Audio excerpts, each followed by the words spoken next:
Welcome to the 100 Master Coaches series featuring master coaches from around the world. Let's journey together on this 100 Master Coaches series with your host, Coach Mel, MCC.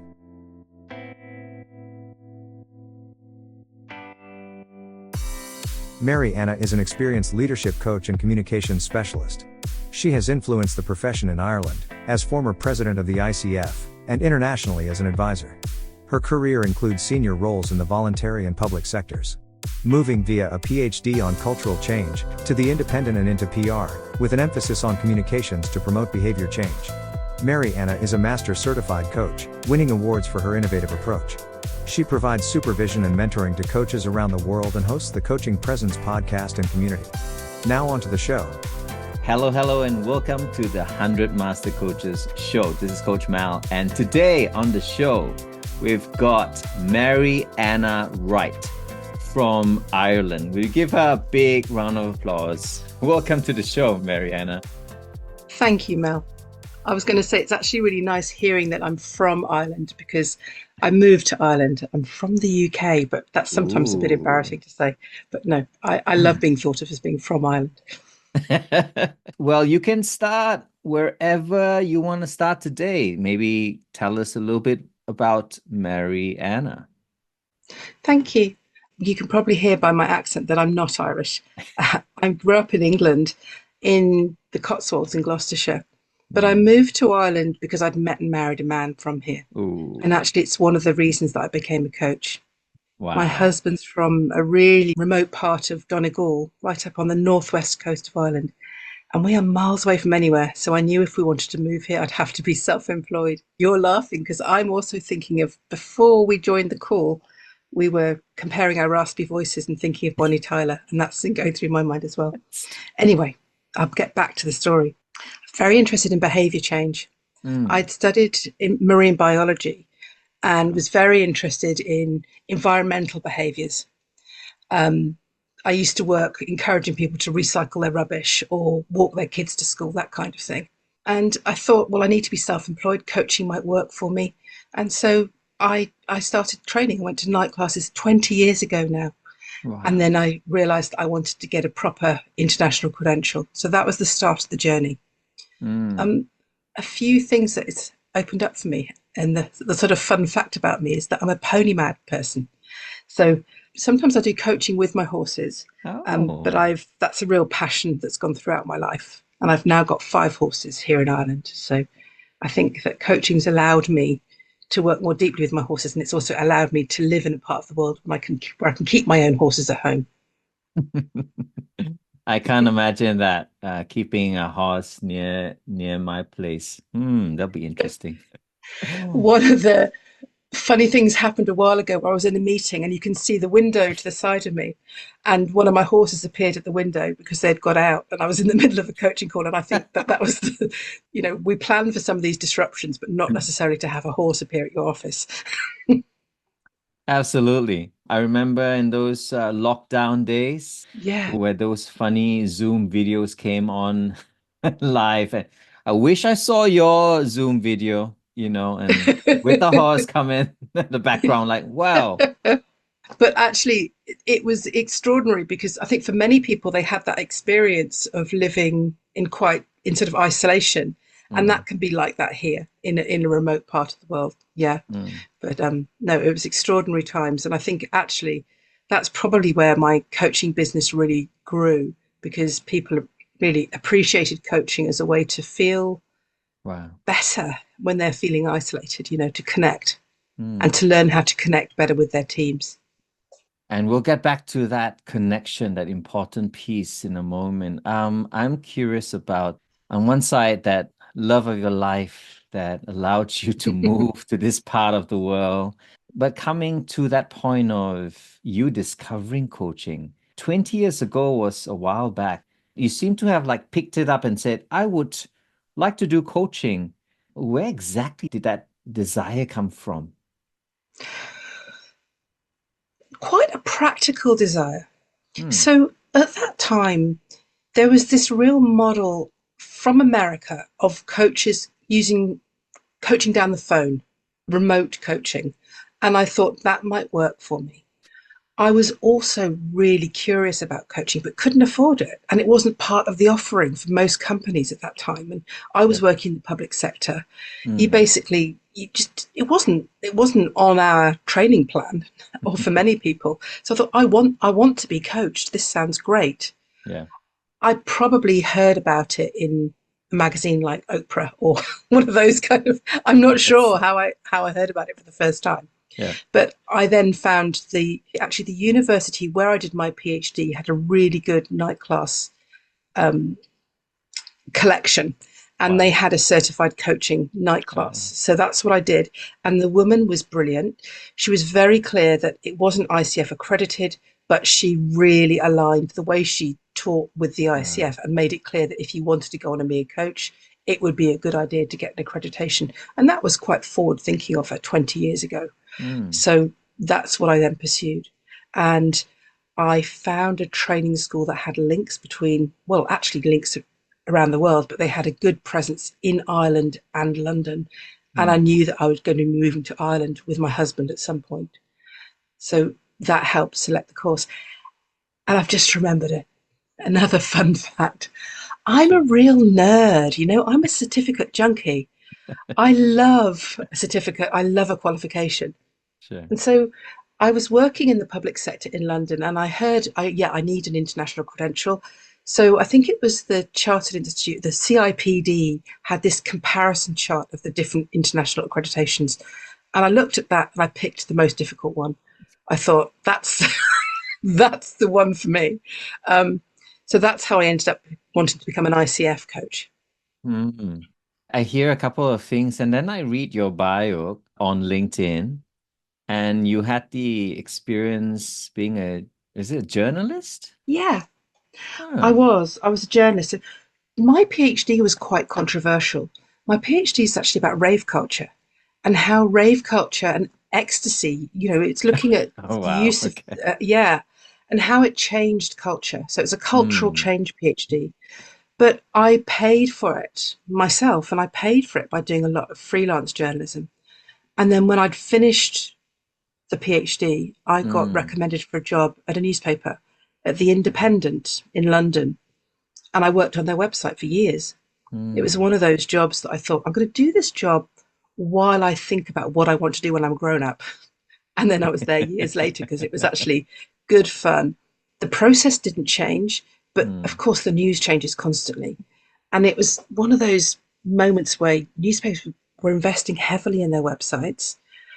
I was with a team of great people that were all a similar age, similar life stage. We were first proper relationships, first buying property type of stage Yeah. in life. And yeah, it was great fun. Mm. And I asked that because you and I have met countless of coaches and they've come from different backgrounds. And I was Mm, telling you before that I was in FMCG marketing and coaching found me, or I found coaching along the way. Sometimes I think, is it a calling? Or is it part of our journey maturing, coming to and realizing, like you, I need something that could help me get out, to the country area and still mm. be able to contribute, So yeah, I'm just wondering of I these thoughts. I think there is a connection because when you're a journalist, you're writing about what other people have done. Hmm. So you're almost like a historian of the moment. You're kind of Wow. you're creating little records of what's happened in the past. Hmm. And that can be frustrating. I was a journalist when 9/11 happened. And, as 9/11 was happening, I was on night shifts and my husband phoned me and said, you probably better get into work. And I turned on the television and got on the bus Wow. into Canary Wharf and that was being evacuated. But it felt like, yeah, you're documenting actions. And Hmm. actually, the flip with coaching is that you are potentially changing behavior or changing actions or thinking in the future. And I think that was the other attraction. And personally, as well, it made a lot of sense for me as a human being about looking at myself and how I could be at my best and all of those coaching cliches. But I think it's very true, isn't it? Hmm. It allows you to tune into yourself a bit as well. Yeah. So all these changes were happening. You moved out. Oh, sorry, the sun came out, then I couldn't No see it. Now worries. Now we've got the curtains closed. that's That's enlightenment. that's amazing. It's the power of It's coaching. it's that point when I was going to say, as you moved country, as you moved out, and as you discovered coaching and about yourself, what were some of that shifts that was happening inside of you? One of the things, and we talked about the pandemic before, but one of the Yeah. things is before I moved here, I can remember my dad saying, "But aren't you going to be very bored? You know, you've gone from London with all of these facilities and all of this opportunity, and you're going to be moving in the middle of nowhere." And it felt like actually this Mm, middle of nowhere expanded. And it's something about giving time to pay attention. yeah. So this sounds crazy, but I've lived here, well, I've been coming to this part of Ireland for probably 25 years, and I've lived here about 14 years. Mm, And my nearest shop is, well, there's one about 3 miles away, and then the town is 12K away, something like that. wow. Every time I make that drive, which is, probably most days, I spot something different because it's something about you have to pay more attention to a broader area somehow. I think if you live in a city, you have to zone out. Whereas here, That's I'm true. zoning in, if that makes any Wow. sense. So even, I've got horses, as I've said, and um, we sometimes in the winter keep them in a field that's quite a walk off the road. So I walk that a couple of times a day, and I notice different things on the walk. I Mm, think it's a different level of attention that you pay. Um, so there's that one.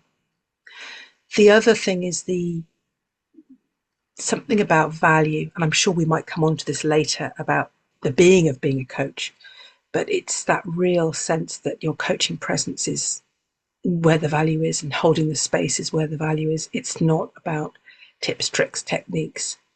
It's about you as you are the tool, and your role is to allow the person that you're talking to think and create that space. yeah. You don't need to worry about adding in everything else. That just actually gets in the way of it. Mm, So I think that's the real lesson as well. And I think that's a lesson through the journey of coaching, when you become from being a beginner coach to a more experienced coach. This mm. is the value, this connection. Thank you. And as you were saying about being more aware as you walked around and started to see things that you didn't see before, I was thinking about in our workplace, for example, and we've seen all of that scenery before. Challenges in the culture with different people, different departments, and we're like, yeah, they're the same. It's us versus them, and this and that. And this narrative that is a little bit myopic or Yeah. focused, that we don't open up for other narratives to come by. Interesting. That's making me think of kind of themes and patterns that we start not to notice the themes going on and the Mm, patterns of our own behavior and other people's behavior. And I think that relates to the kind of assumptions we make. And we don't interrupt, we don't challenge, and then we don't change. We kind of mm, become part of the theme and part of the pattern ourselves. mm. I think that's why coaching is important, actually, because it's this external perspective that allows us to see that. When we're really ingrained, we don't see it for ourselves. Yeah. I am wondering, has the type of people that you've been coaching through the years shifted as you shifted your being, your presence, your how you carry yourself to the world? I think so. So two things come to mind when you ask that question. The first is, so my background's very strongly communications. I was a journalist and then I worked in communications. It was kind of social marketing that I did, and so I always avoided coaching around the communications theme because I felt like I would step in and be the expert. So I just wouldn't do it. I wouldn't Mm, coach there. mm, And then I volunteered for a pro bono program. And I got matched with the head of communications from an organization. And it suddenly felt like true connection because we spoke the same language.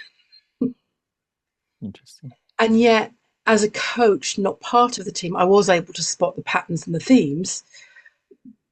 But there was an easy, and probably even easier connection because I had an understanding of that work, and I found it very powerful. And I could really, I felt like I brought loads of value because I had an understanding of the work. And now I think I'm getting to the point of the long-winded story. But now I feel that there is a commonality in a lot of the people I work with, and that is that they want to improve their communications. And I think for most organizations around the world, communications is the big issue, particularly the internal dialogue not coming out through people's mouths. That's You know, true. they think one thing and they say another. Or they worry about saying something that needs to be said, so they don't say it. They worry about confrontation when actually it's just feedback. It doesn't have to be confrontation. And all of these assumptions and misunderstandings, Yeah. and assuming that one person means the same thing as another. The ICF gives us loads of tools to think about language. You know, we are asked to look at the words people use and the emotions people bring and to unpack them a bit. I think that's very useful, particularly words. You know, I'm native English speaker, grew up in England, and yet words mean different things to me than they do to other people in my family even, you know. Yeah, so true. So the first one was the piece around communications, and the second one is the confidence in myself. And really that's the confidence in the value that I bring, and that's allowed me to promote is probably too strong a word because I now am pretty established, so people come to me, but my profile isn't very generic anymore. You know, I don't worry about having to look like I fit in. I'm perfectly happy to say that, you know, I get my joy from having a wander around on the beach where I live, or going out in the field and cuddling the ponies, because I don't think that gets in the way of being a really good leadership coach. You know, I can do both. And so I think that I'm happy to bring a sense of me to my work, which I don't think I was to start with. And I think that in turn attracts people that don't want generic. So that probably helps. Makes a lot of connection there. And for those listening in, those who tune in to this podcast, there are obviously senior coaches, coaches just starting out. And often I hear that because I also run a coaching school, and I hear younger coaches say, oh, is the first step that what I've got to do is to niche myself and find that perfect client, the avatar of that client, right? On one side, there is truth in that because that's part of marketing. That's how we sell our products out there, you know, by creating different sub avatars of different types of people that will purchase the product versus thinking of it in a different way of how you are there to be part of the world. Yeah. And that kind of connects when that connection happens with the need out there. So what are your thoughts on that? I'm giggling because the actions that you used when you said fit was what made me not want to find a niche when I was starting out, because I felt like I was going to be stuck in a hole. I'm going to be in this little spot, and how's it going to help me or my clients? And actually, there was a few things that helped me change. One is that connection I felt with the communications people, that actually it's easy. It's easy. I understand that world. And it didn't minimize what I do, because everyone, you know, pretty much everyone wants to look at their communications. So I think it can broaden things. I do hear a lot of coaches kind of come up with this very generic, you know, I work with women leaders who are working back and whatever. And I think, well, where are they going to find them? You know, that's half of the world, or, you know, I don't know, but I think I have an online course about niche, and I think there is something about, yeah, you can have this very defined niche, but you also need to be able to have some sort of authenticity within that niche and be able to find them and know that niche is actually going to want coaching, and be prepared to pay for coaching. Mm. So there's lots of other factors going on when you think about niche. But I think really it is important to think about, but it's that, where do you feel at home? You know, there's that What Color Is Your Parachute book, the career coaching book. There's a bit in there where they asked you imagine yourself at a party, and what bit of the party would you be? Are you going to be with the artists, or are you going to be with the engineers, or are you? And I think that's quite a useful way of thinking about this. You know, where are you going to bring value? So it's useful. And sometimes it's worth looking beyond that. You know, where are you going to actually be able to challenge, because you're not working within your niche? I've been doing quite a lot of work in the tech sector with real analytical thinkers, and that's been really great because there's different perspectives going on there from the way I tend to think. And you always find a connection if you're doing good work, you know. But I think the confidence when you're starting out and finding a comfort zone might be a useful first step anyway.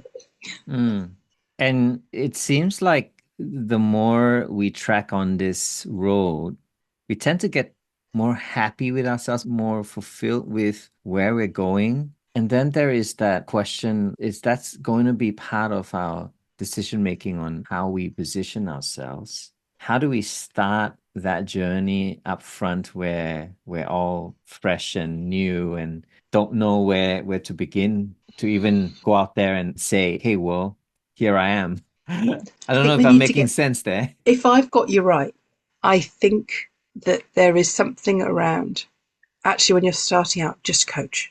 Yeah. I think so many people put blocks in the way. You know, I only work with this tiny niche. This is who I am. Actually, just coach. You know, when I was doing my ACC, I kind of came up with a plan, and actually I looked at all the opportunities for getting paid coaching. So that can involve skill swapping, all of those things. If you look with it, if you're going down the ICF route, and I explored it to the max, and that's how I got those hours. And it's actually just coaching people. Just start coaching people, and then you find where you really feel that you bring value. There was something else that came up, Mel, as you asked this question, which was, I think we need to be careful sometimes with ease. You know, I can work with communications professionals and feel very at ease in their company, or people even thinking about communications, and you know, feel, yeah, this is great. This is where I'm meant to be. And that, I think the concern might be that we can step into collusion when we get to that space. And that's why I think supervision is very important for any coach, because it's almost a red flag. If you're feeling probably very at ease with somebody, then perhaps you might need a bit of challenge and rigor just to make sure that you are not becoming the theme or the pattern, that you are still just asking yourself the questions and having someone else ask you questions. Yeah, very good. Thank you. This triggers me to ask you, what's been some of the tough little turns on your journey till today? When I first moved to Ireland, I'd got a small child and my mum had just died. And that was tough because I had to make money. I'd given up the kind of security blanket of a job to move here. One of the things that really helped with that was actually being involved with the ICF, because they became coach colleagues / I would say, you know, extended family as well. And I'm still very much involved with the ICF years down the line. There's been a few real wake-up calls lately. One was somebody having a very, I would say, a mental health breakdown on a call with me. And that's actually prompted me to do some mental health first aid training and develop a program for other coaches, because we have it drummed into us that we aren't therapists. And yet we are creating a space for people to explore their emotions and their feelings. And it's a safe space. And the thing is that for some people, that is their only safe space. And that's what I found, somebody that I've been working with for quite a long time. And I held the space for them. I managed to signpost further help, but I realized in that moment that I was the only person they'd talk to. And that's, I think, something to be mindful of for other coaches. So that was a challenge, because you are on a call with somebody and they are in a very bad place. Yeah. And we all expect, okay, well, you can just, direct them, but you can't just direct them to a therapist when you are live on a call with somebody. The other interesting thing for me was the whole process of doing my MCC, because I thought it was just going to be another step down the road from PCC. Yeah. And it was an amazing journey. But yeah, I really thought it was just a kind of continuation. And yet it was a shedding off everything that I knew about coaching, a reorganizing of it, and then a reconstruction of myself. In fact, and it's quite a long time ago now, so I can't remember exactly what, but somebody that I'm in a professional group with just shared they'd got their MCC and they were delighted. And it's prompted me to set up a call with them, because I'm trying to capture that, relive that. What exactly was it, that feeling? And I think it's actually probably coming back to what we've talked about before, me talking about walking around the corner of the lane to feed my ponies and spotting something different every time. Yeah. I think it's that look at your own coaching that happens. You've gone quite a long time since your initial coach training. You've got into habits. It's a bit like you have a certain style of coaching and suddenly you look at it closely again. I think it's that process. So it was hard in terms of, it was a challenge, but incredibly powerful as well, that shift for me. I hear that, and I am amazed to hear a little bit more about that. And then there is that whole journey from PCC to MCC, and that takes a while because logically the hours, right? But what made that shift for you to say, I kind of think I'm ready now to hire a mentor, or, work with one, count my hours, maybe. I don't know. What was your steps towards that readiness? Well, like I said, I'm a certificate junkie. So pretty much from the ACC, I was counting my hours, how many it's going to take. And when I did my PCC, it was back when you had to have 750 hours, not 500. I remember. Yeah. Yeah. So I'm a 750 hour PCC person, not bitter. Okay. Same. Just needed to state that fact.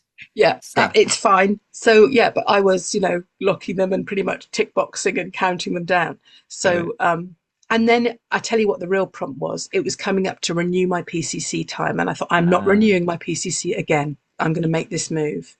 Wow. So that was the prompt, and yeah, it was incredible. And yet, I don't know how you feel about this.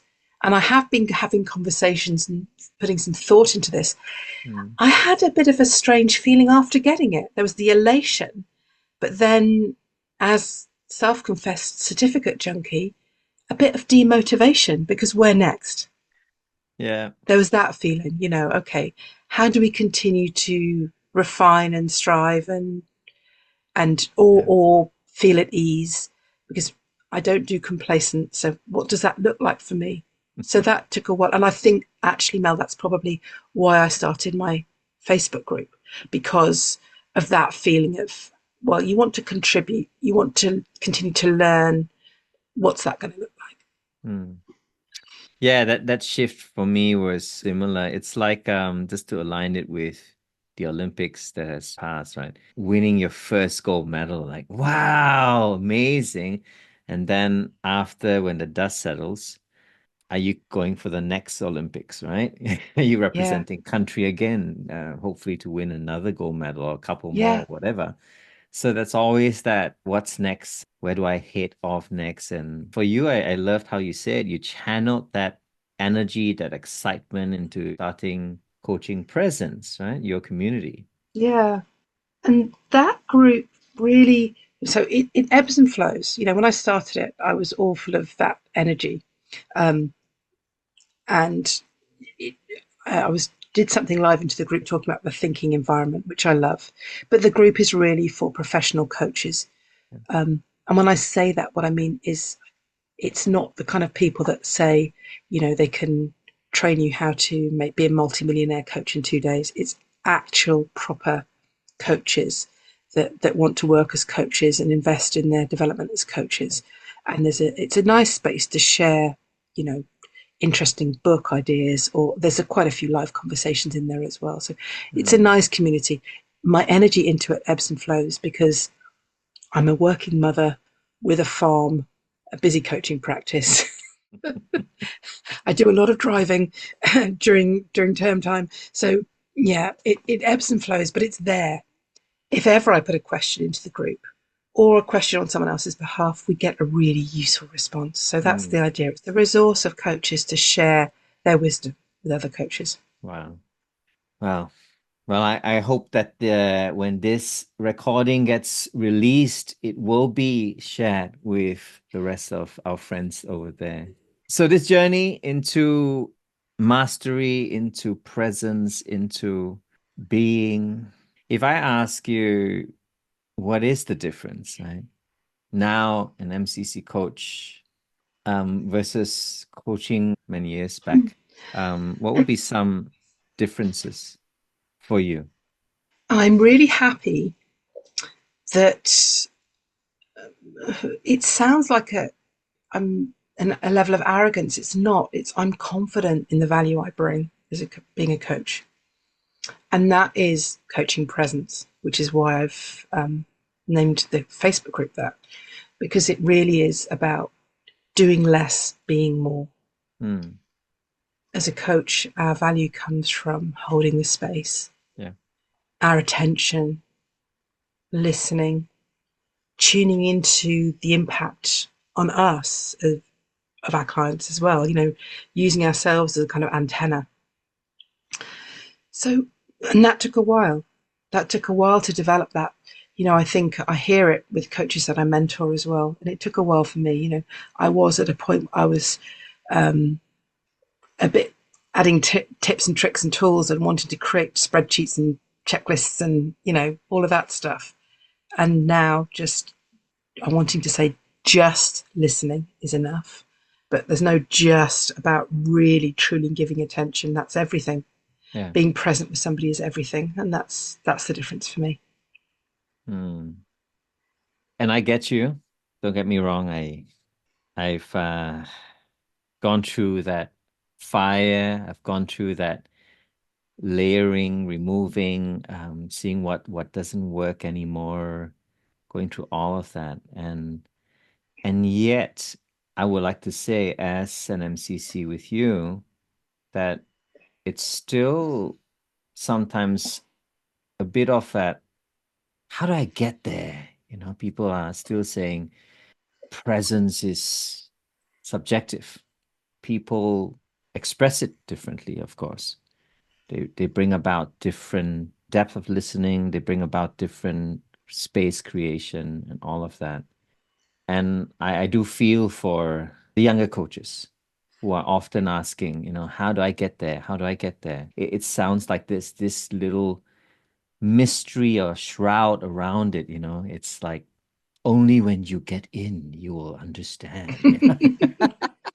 And as much as it is true in some ways, because we are also getting to understand ourselves all over again. You know, that's what I went through.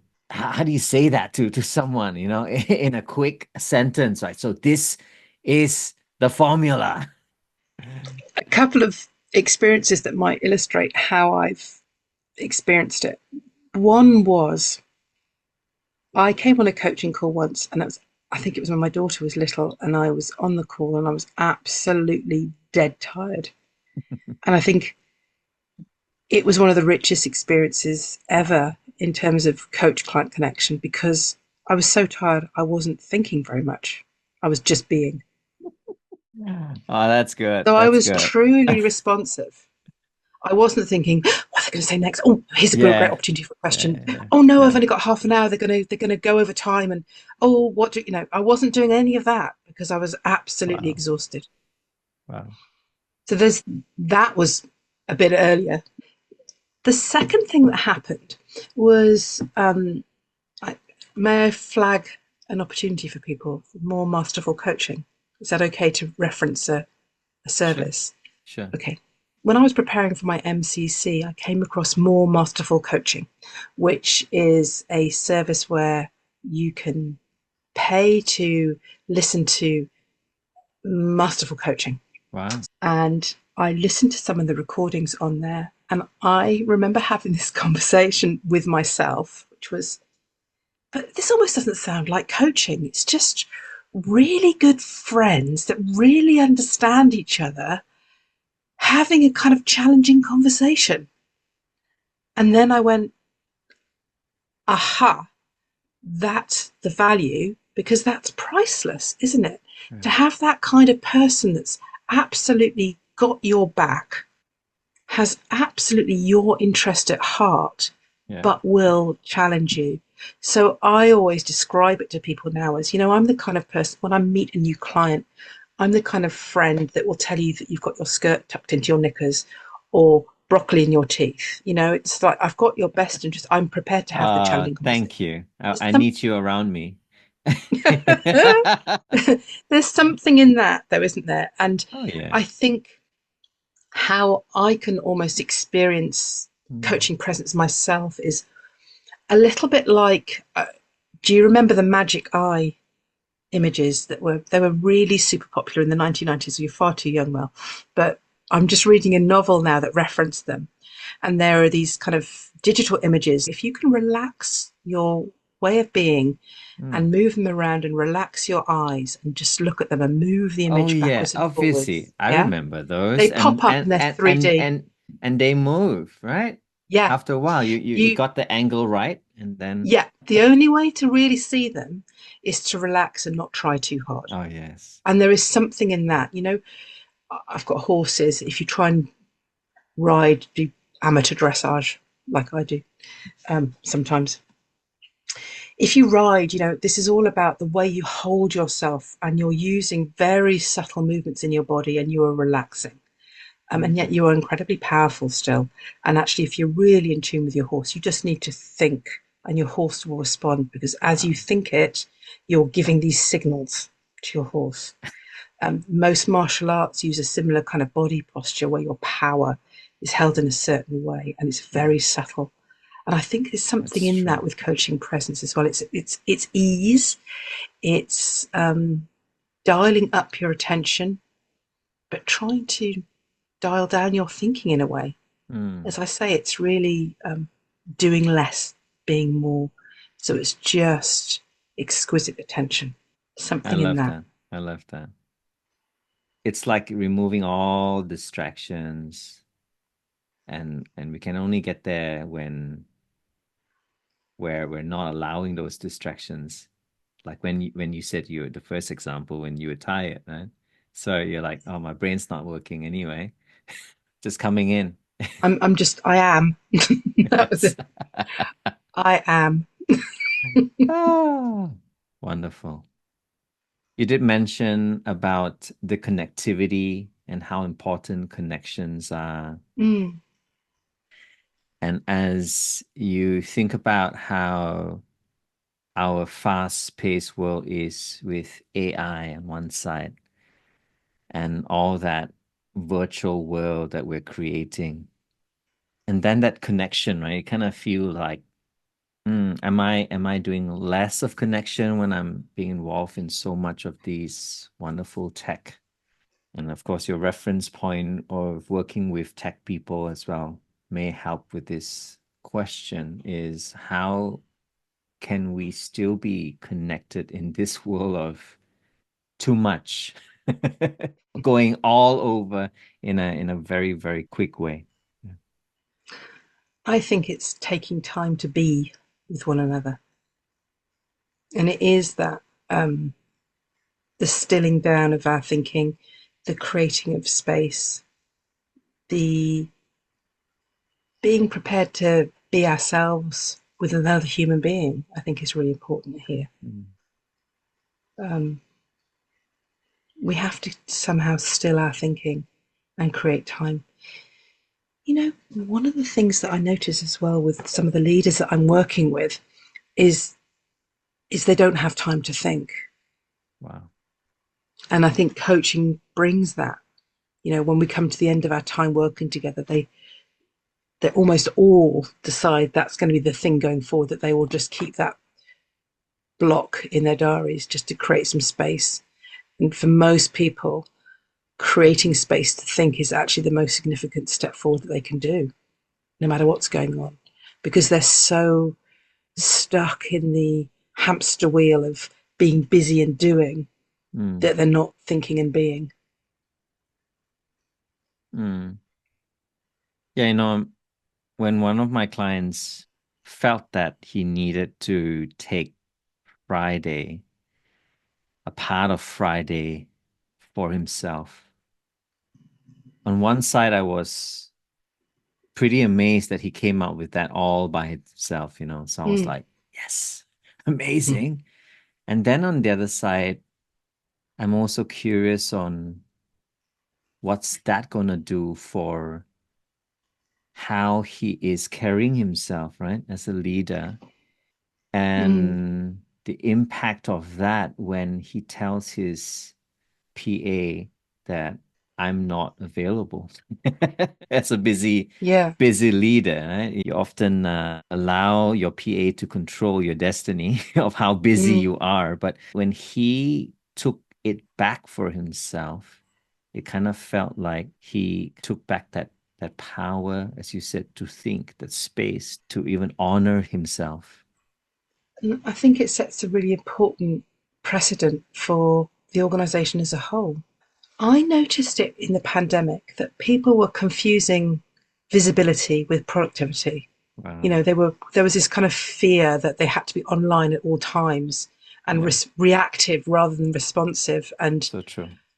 I think we're getting back now to a bit more sensible kind of options. But the other thing I noticed, Mel, is there are a lot of coaches out there that do this kind of, no, I'd love to catch up, but I'm so busy at the moment, I can't have a coffee with you, I'm so busy, I'm working.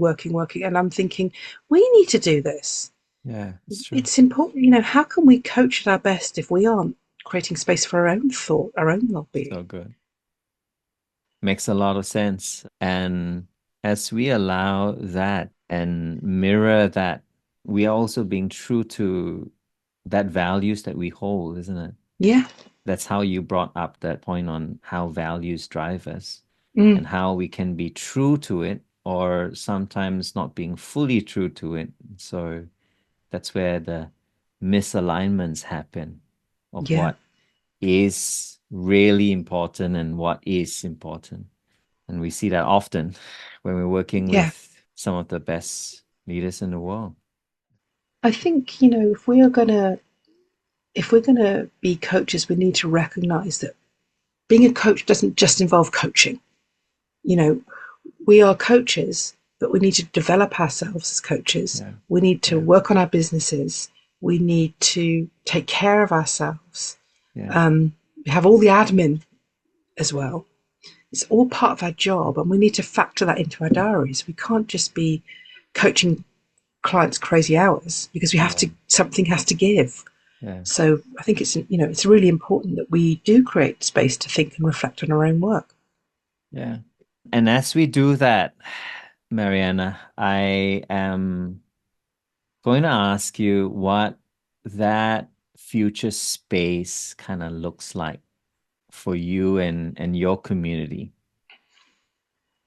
So my working day has changed radically recently because being involved in taking my daughter to school. So I have a very short, very intense working day, and I would like to create more space in that day.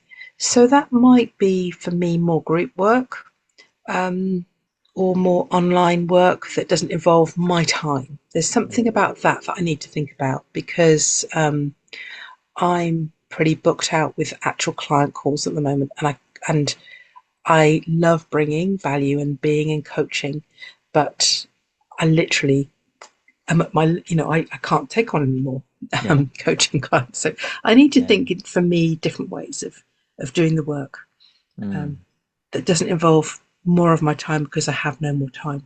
Because if I do give more time, then I won't be able to do the other things that I think being a coach needs, like look out for myself and rest and all those, and go on the beach and cuddle my ponies in the field and all those very important coach-related activities. and get onto calls like this and sharing your wisdom. It's part of the work. Thank you. Thank you for being on this call. Been an absolute joy, Mel. And if there is any last thoughts that are coming your way as you want to share that and leave that behind for our listeners, what would that be? I think it's that coming back to what I said earlier, which is just do less, be more. Thank you once again.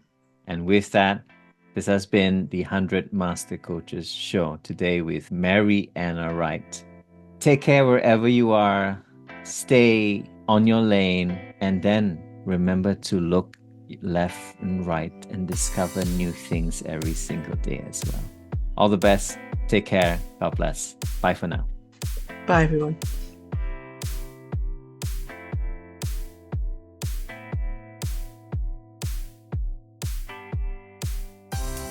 You have been watching the 100 Master Coaches series with your host, Coach Mel, MCC. Brought to you by Catalyst Coach. www.catalystcoach.live. We will be right back with our next Master Coach on the 100 Master Coaches series.